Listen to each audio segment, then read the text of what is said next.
my videos all about recovery from addiction to either substance or behaviour. My addictive substance, alcohol, the most available legal drug, I guess. My behaviour, trying to be perfect, workaholic, relationshipaholic, and then alcoholic. And I don't know what order they came in, or what the ism really was in me back then. I think the ism was fear. Addicted to fear, wondering what life was really about, and not really understanding it or comprehending it, and then blotting it out as best I could with either obsessive behaviour or obsessive drinking.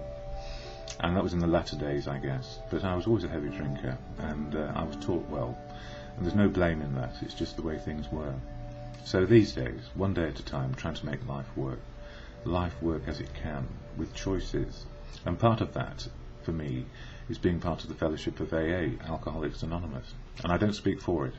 I never speak for AA, but I speak about what AA is doing for me on a daily basis. And it helps me be included in life, and it helps me understand what I may do in terms of choices around my life, people, places and things, having no power over those things at all. And that life can be okay, just being me and nothing else, just being me and trying to work it out in the company of others. So fellowship has become absolutely integral to my recovery, one day only, one day today. But it's been going on for a few years now, and I'm glad about that. Relieved that I am no longer obsessed by that necessity to have booze around me at all occasions, and to make life work with it rather than without it. So my ism, if you like, has gone to sobriety in a funny sort of way. AA, what makes it work for me? Going to meetings, it's integral, and at the beginning of every meeting, which slows me down and calms me down, is the AA preamble, and that's the reason why I share it every day, because it's slowing me down into the moment of now. And it goes like this, and remember, I do not speak for AA, nobody does, it's just a fellowship, and I share what it does for me, but this is the preamble. Alcoholics Anonymous is a fellowship of men and women who share their experience, strength and hope with each other, that they may solve their common problem and help others to recover from alcoholism. The only requirement, and there is only one requirement for membership, is a desire to stop drinking. There are no dues or fees for AA membership. We are self-supporting through our own contributions. AA is not allied with any sect, denomination, politics, organisation or institution, does not wish to engage in any controversy, neither endorses nor opposes any causes. Our primary purpose is to stay sober and help other alcoholics to achieve sobriety. And that primary purpose of staying sober and helping other alcoholics to achieve sobriety is the keystone in many respects. And there is a 12-step action program for individuals, and the 12-step action program manifests differently as there are individuals in the fellowship. And those 12 steps help us make life work. And they are living steps. It's living a life in a different way, having changed our attitude and behaviour. So the whole program really is geared to change on a daily basis, and simple change in our attitudes, our outlook, and then how we may behave. So we're not perfect, and we only make progress a day at a time, but the gift is that each day we remain sober, we get maybe a little bit more clear on what we can and cannot do. So simple, yet so blinking difficult for complicated people and complicated society, and complicated families and complicated civilization.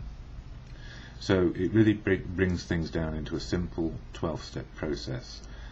Doesn't mean that all the steps are used all the time. Well, yes it does, because it's changed our attitude and therefore changed our behaviour. But it takes time to learn, and that's one of the things that we humans are, very impatient.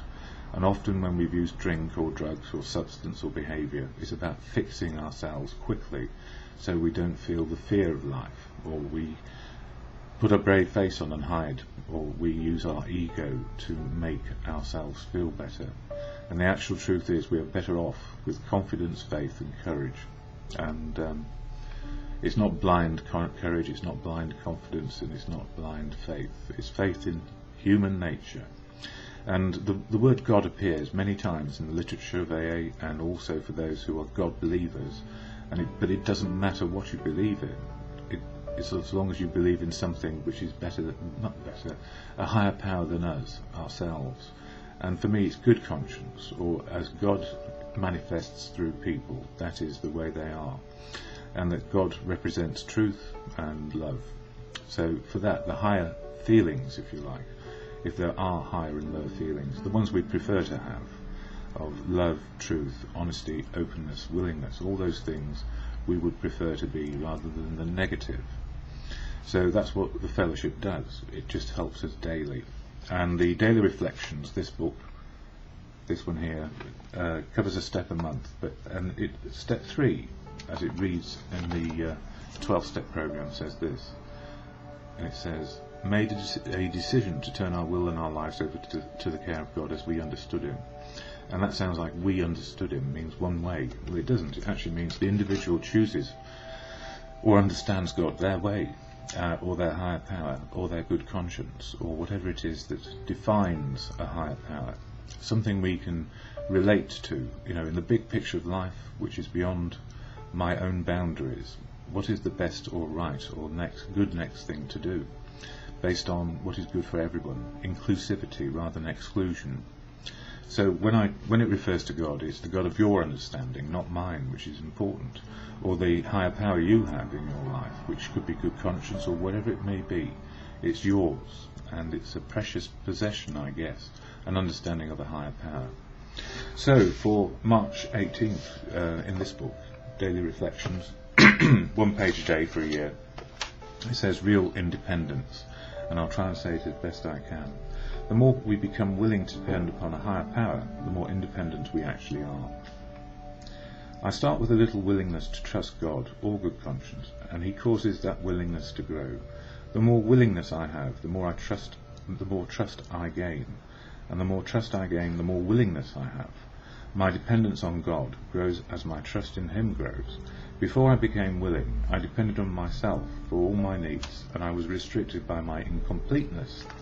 Through my willingness to depend upon a higher power, whom I choose to call God, or some people call good conscience, all my needs are provided for by someone who knows me better than I know myself, even the needs I may not realize, as well as the ones yet to come. Only someone who knows me that well could bring me to myself, and to help me fill the need in somebody else that only I am meant to fill. There will never be another exactly like me, and that is real independence, and I go with that wholeheartedly. We are all unique, authentic on our journey, and where we are is unique and authentic, and how we learn to live life. And in As Bill Sees It, this one, another daily reading book if you choose, or more than one daily reading depending on how the day is going, you might need a bit more sustenance. The Coming of Faith, page 51. In my own case, the foundation stone of freedom from fear is that of faith. A faith that, despite all worldly appearances to the contrary, causes me to believe that I believe in a universe that makes sense. To me, this means a belief in a Creator who is all power, justice and love, a God who intends for me a purpose, a meaning and a destiny to grow, however little and haltingly, toward his own likeness and image. Before the coming of faith I had lived as an alien in a cosmos that too often seemed both hostile and cruel. In it there could be no longer inner security for me, no inner security for me. When I was driven to my knees by alcohol, I was made ready to ask for the gift of faith. And all was changed. Never again, my pains and problems notwithstanding, would I experience my former desolation. I saw the universe to be lighted by God's love. I was alone no more. And if it is a metaphor for living, God, good conscience, inclusivity, to be a part of rather than excluded and not part of. Whatever your conception of God, I hope it's working. And good conscience for me, and love, truth, open, honest, willing, all those words which offer me hope on a daily basis are summed up in the Serenity Prayer, which goes, God, grant me the serenity to accept the things I cannot change, courage to change the things I can, and the wisdom to know the difference. And when I say courage to acknowledge serenity, to accept what I cannot change, courage to change what I can, and the wisdom to know the difference. I need help from others, inclusion, so I may be more informed and make the most of how I am today.